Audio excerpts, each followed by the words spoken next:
Pessoal, vamos falar do PCO, hein, que entrou na mira aí do Xandão cabeça de piroca porque chamou o Xandão de skinhead de toga. Olha que coisa. Xandão não gosta não, só pode chamar de cabeça de piroca.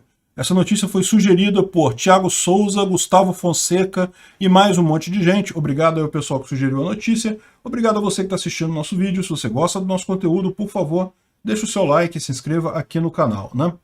Pois bem, vamos entender essa história, né? Alguns dias atrás, o PCO, que é o Partido da Causa Operária, de extrema esquerda, que fala que foi golpe contra Dilma, é totalmente a favor do PT, e coisa, aliás, acha que o PT é de direita, segundo eles, enfim, para você ver o nível, né? E o pessoal do PCO fez uma publicação criticando o Alexandre de Moraes, chamando ele de skinhead de toga, e criticando o processo eleitoral, falando que haveria fraude na eleição, que a eleição seria comandada pelo Moro. Eles disseram isso na reportagem deles lá. Enfim, e com isso o Alexandre de Moraes resolveu incluir o PCO no inquérito das fake news. Incluiu ele no inquérito das fake news. E isso tem, do ponto de vista jurídico, isso tem uma implicação extremamente importante que muita gente não está se atentando. E vamos falar sobre isso, mas antes disso vamos entender qual foi a decisão exata que o Alexandre de Moraes deu. Essa aqui é o texto da portaria no inquérito 4.781 das fake news, e falando sobre essa informação lá do PCO, que ele diz que, por exemplo, que temos que lutar pela dissolução total do tribunal, do STF, né? A ditadura do TSE sobre o aplicativo Telegram é mais um ataque à liberdade de expressão e uma tentativa de fraude às eleições. É aquilo que eu falo, diga-se de passagem, o PCO tem várias pautas que são extremamente consistentes, inclusive. Ele tem umas viagens em termos de esquerdismo, mas defendem liberdade de expressão, defendem porte de arma. Então, assim, os caras têm pautas consistentes, embora, lógico, para o lado errado, né? Eles acham que comunismo é alguma coisa boa, né? Apoiam Putin, para você ter uma ideia. Enfim, fala aqui, ó, o judiciário golpista se prepara para mais um golpe. Em 2022, as urnas eletrônicas serão ligadas diretamente a Sérgio Moro. E o TSE será comandado pelo lava-jatista Fachin, pelo tucano fascista Alexandre de Moraes e pelo general Azevedo e Silva, que contrariava o STF durante a fraude eleitoral de 2018. Tem umas teses bastante controversas aqui, né? Enfim, deu a opinião dele sobre o processo eleitoral, acha que é fraudado, acha que está errado, acha que deveria ter sido feito de outra forma. Mas vocês sabem, não se pode criticar o processo eleitoral, é proibido, você não pode ter nenhuma crítica ao STF. Ele fala aqui que acha que o STF deveria ser desmanchado para fazer para juízes eleitos e coisa e tal. Ele fala em algum momento aqui, para juízes eleitos e com mandatos fixos e coisa e tal. E aquele negócio... eu acho isso uma besteira? Eu acho. Se você fizer juiz do STF eleitos, você está piorando a situação, você está colocando mais políticos dentro do STF, não menos, né? Então, sinceramente, eu não acho que seja uma boa sugestão ministro do STF eleitos. Agora, é a ideia dele, ele tem direito à opinião dele, né? Enfim, mas hoje em dia, de novo, você não pode criticar o STF, não pode falar nada contra o STF, ou isso já é uma agressão ao STF, agressão às instituições, né? E daí, eles determinou aqui a inclusão lá no inquérito das fake news e a oitiva do Rui Costa Pimenta, que é o presidente do PCO, em 5 dias, e também ofício às empresas Twitter, Instagram, Facebook, Telegram, etc., para que façam o bloqueio de todas as contas do PCO, mas preservem o resultado, né? Ainda mandou um inquérito, mandou ainda um ofício ao STF, desculpa, ao TSE, sobre o fato de que isso daqui contraria a resolução do TSE, não sei o que lá, que é vedada a divulgação ou compartilhamento de fatos sabidamente inverídicos ou gravemente descontextualizados que atinjam a integridade do processo eleitoral, inclusive o processo de votação, apuração e totalização de votos, devendo ser determinar a cessação do ilícito, ou seja, tirar as medidas do ar. Ele já fez isso, então não vejo porquê, sem prejuízo da apuração de responsabilidade penal, abuso de poder e uso indevido de meios de comunicação. Ou seja, ele está encaminhando isso para o TSE, de forma que o TSE pode incluir mais punições em cima do PCO por conta disso, né?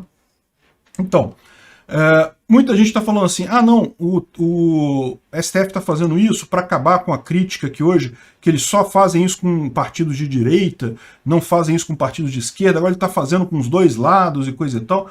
Mas, na verdade, o problema do ponto de vista jurídico aí é muito maior do que esse, tá? Porque o que acontece nesse caso, né? Veja, o que é o inquérito das fake news? Fake news não é crime no Brasil. Não adianta você investigar uma coisa que não é crime. Não tem lógica nenhuma. Então, como é que está estruturado esse inquérito?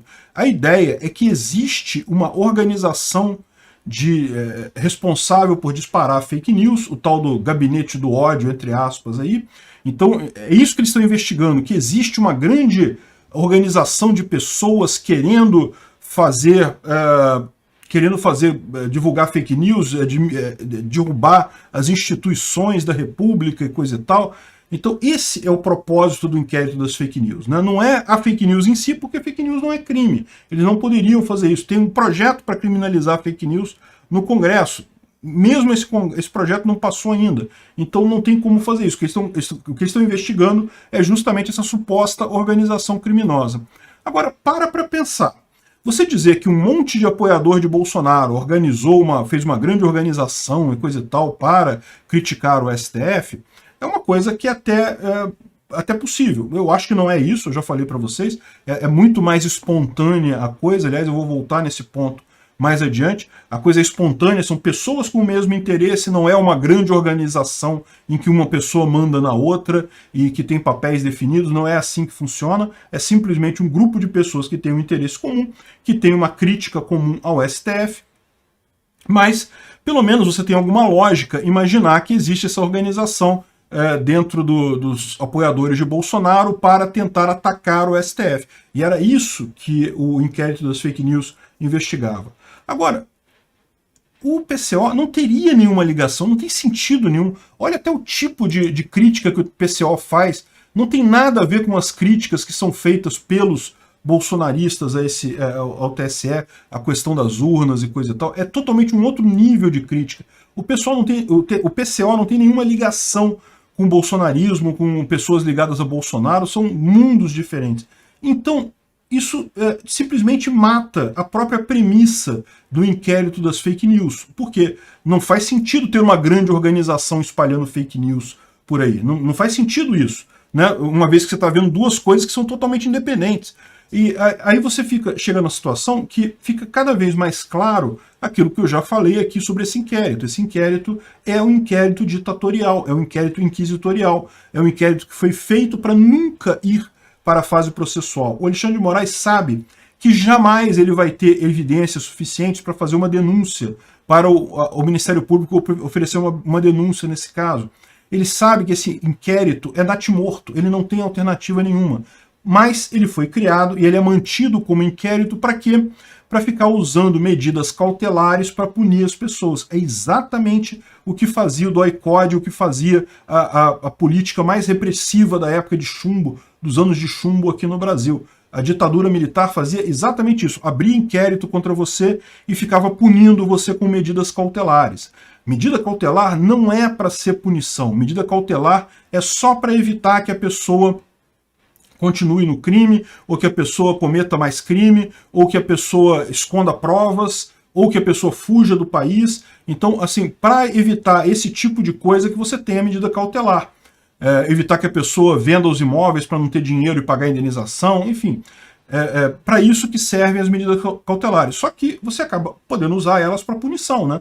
No momento que você manda fecharem todas as contas do PCO por conta disso, isso aqui é censura, você está calando o cara.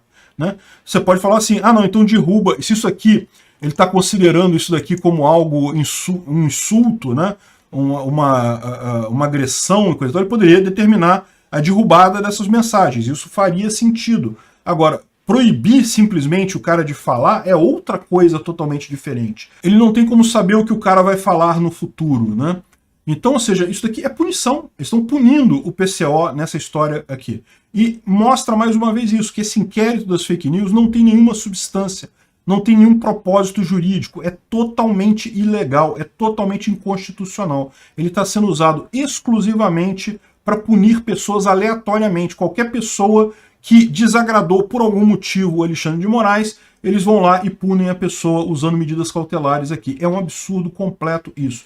O Alexandre de Moraes tem que ser preso por isso. Ele está fazendo um absurdo, ele está subvertendo todo o devido processo legal, ele está fragilizando as instituições, ele está fazendo o que ele está acusando os outros de fazer. Ele está acusando as pessoas, com as críticas às instituições, de estarem fragilizando o STF, fragilizando a justiça. Não, ao contrário. Um inquérito desse tipo, totalmente fora do devido processo legal, isso sim está fragilizando as instituições, isso sim está fazendo todas as pessoas, qualquer pessoa que pense, a questionar exatamente para onde é que está indo o Alexandre de Moraes, para onde é que está indo o STF no final das contas com esse inquérito. É um absurdo completo isso daí. Já está mais do que na hora de encerrar todos esses inquéritos absurdos e encarar o seguinte: ah, você não está gostando de fake news? Você está achando que o pessoal está ofendendo você, está preocupado com isso? Beleza, faz o que todo mundo tem que fazer. Aprova uma lei no Congresso para quando tiver um crime combinado a isso, aí sim você pode condenar as pessoas por esse crime, né? E foi basicamente isso também que o PCO já falando aqui sobre essa justiça, essa decisão também, né? Enfim, e é mais ou menos isso que falou, diga-se de passagem, o Nunes Marques sobre um outro caso, né? Vocês lembram, o deputado Francisquini, é um deputado que foi eleito, deputado estadual do Paraná, ele foi eleito em 2018 e antes da eleição acabar, ele foi no canal dele no Facebook e fez uma série de críticas ao TSE, críticas à eleição e coisa e tal, uma live que teve durante 18 minutos e foi 70 mil pessoas assistiram aquela live no total, né, o alcance total do Facebook da live que ele fez, né? Aí, olha só que coisa, né? Isso foi em 2018. Posteriormente a isso, quando teve toda aquela situação do Bolsonaro, das críticas eleitorais e coisa e tal, o TSE quis ficar muito mais duro com isso. E daí adotou resoluções que foram adotadas posteriormente no caso do Francisquini. Só que isso viola também o devido processo legal. O cara não pode ser acusado por uma lei, por uma resolução que não existia na época que ele cometeu o fato, né? E, além disso, o TSE modernizou, né, tem que botar entre aspas isso daqui, a jurisprudência para incluir redes sociais no conceito de meios de comunicação tratado no artigo 22 da lei complementar. Por que isso? Porque é a questão de abuso econômico, né, de uso de meio de comunicação indevido. Só que, qual que é a diferença nesse caso? Esse artigo da lei, ele fala sobre meios de comunicação de massa, como a televisão. Por quê? Porque se alguém está usando a televisão, um artista, um candidato está usando a televisão, os outros automaticamente não estão usando. Então você tem um monopólio aí, isso prejudicaria os outros candidatos e coisa e tal, então tem que ter um equilíbrio na televisão. Na rede social não é assim, porque na rede social todos os deputados podem falar ao mesmo tempo. Não existe isso, não existe lei para punir o deputado como usaram nisso daí. Eles fizeram uma inovação totalmente absurda, fizeram uma ginástica mental para encaixar uma coisa na outra e poder punir o cara, né? E caçaram ele, né? E o Nunes Marques fez reverteu, falou que não, o cara não pode ser caçado. Ele diz, se essa não era a diretriz vigente à época da organização do pleito em 2018, é de todo inconstitucional que nova baliza venha a ser aplicada retroativamente, mais de 3 anos depois de concluídas as eleições. Ou seja, é um fato. O que ele está falando aqui é o princípio da legalidade. Você não pode ser condenado por algo que não havia lei quando você fez aquilo, né? Se a lei foi feita depois, se você fizer o ato outra vez depois, ok. Mas quando você fez aquilo não tinha lei, você não pode ser punido por isso, né? Senão seria muito fácil as pessoas criarem leis para punir pessoas aleatoriamente. É só criar uma lei para uma coisa que você fez no passado, punindo você por aquilo ali.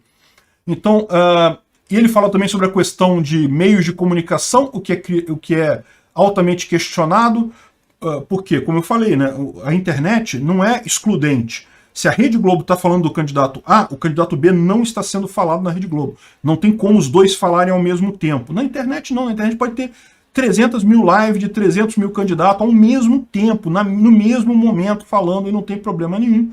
Cada um vai assistir a live que quiser, né? Então, o que mostra isso daqui? Justamente uma coisa similar ao problema do inquérito das fake news, ou seja, o STF, o TSE, justamente por conta dessa relutância com fake news, dessa briga com fake news e coisa e tal, está pegando e está simplesmente legislando, está inventando lei, está criando lei em cima de um negócio sem ter base jurídica nenhuma, sem ter nenhum conhecimento jurídico, sem ter nenhuma licença constitucional para fazer isso. O Nunes Marques cancelou isso daí. Ele ainda apontou um outro problema com relação à perda dos votos, né? Porque tem uma questão agora.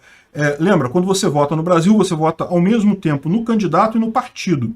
Então, quando o candidato é cassado, o partido, em tese, continua com os votos. Mas parece que teve uma resolução de 2017 que deveria voltar atrás nisso, devia tirar os votos do partido também, para evitar partidos que botam candidatos que eles sabem que vai ser cassado depois, mas só para angariar voto para eles, o candidato é cassado depois, mas não tem problema, o partido ganhou os votos, né? Então, mas isso foi uma resolução que aconteceu depois, então, mesmo princípio, você não pode aplicar um negócio retroativamente, né? E isso mostra justamente a mesma coisa, né? Ou seja, como é que o pessoal do judiciário, particularmente do TSE, e do STF, eles estão brigando contra fake news com o negócio, sendo que não tem lei contra isso. É um absurdo, eles estão excedendo o poder deles muito, achando que isso é algo que agride as instituições e coisa e tal, mas não é. Até porque isso aqui é um artigo interessante que vai sair ainda do Flávio Gordon na Revista Oeste, mas é um assunto que eu já falei aqui várias vezes, que a grande coisa é essa, a internet é a voz do cidadão. A elite brasileira está apavorada. Nossa, como esse pessoal tá... Como tem gente falando fake news, como tem gente com opinião ruim, é porque agora eles estão ouvindo a opinião do povo. O povo tem essa opinião mesmo, o povo brasileiro é conservador, gosta do Bolsonaro, acha legal as coisas que o Bolsonaro faz. No final das contas, a elite fica assustada com isso, como pode, meu Deus, e coisa e tal. Mas não, isso é a realidade do povo. Antes, quando eles tinham o monopólio da comunicação, eles conseguiam manter essa uniformidade na imagem das pessoas. Hoje em dia não, hoje em dia todo mundo tem voz, todo mundo fala, todo mundo ouve. Então no final das contas você tem muito mais esse tipo de expressão. O que o TSE está apavorado com fake news, e o que o STF está apavorado com fake news, na verdade eles estão apavorados ao descobrir que eles não têm controle sobre o que os indivíduos pensam. As pessoas não pensam como eles querem que as pessoas pensem, né? E portanto, isso daqui é pior ainda. Esse inquérito das fake news e essa decisão que cassou o Francisquini lá no TSE, essas resoluções todas do TSE, antes de serem um golpe contra a Constituição, porque isso é tudo inconstitucional, elas são um golpe contra a sociedade brasileira, porque o povo brasileiro está se expressando. Não tem organização por trás disso. O Rui Costa Pimenta tem a opinião dele extrema e errada, eu acho errada. Tem isso. E daí? Você vai calar o cara? Tem uns tiozão que apoia Bolsonaro aí, que pede o AI-5. Olha que idiotice, a pessoa querer um AI-5, não tem lógica nenhuma, uma medida ditatorial, uma medida absurda da época dos militares. O cara pediu isso, eu acho um absurdo isso, acho um absurdo isso. Acho que deve calar o cara, que deve prender o cara, prender e arrebentar ele. Não, deixa o cara emitir a opinião dele. A sociedade, ela cresce com a troca de ideias, com a troca de opiniões. No momento que você censura pessoas, você está agredindo a própria essência da sociedade. Não é assim que deveria funcionar uma sociedade, não é assim que deveria funcionar um país. Obrigado por assistir o vídeo até o final. Além de curtir, compartilhar e se inscrever no canal, considere se tornar patrocinador com valores a partir de R$ 1,99. Clique no botão Seja Membro abaixo para saber as condições e vantagens de patrocinar o canal. Mais informações sobre o nosso projeto, visite nossos sites indicados na tela.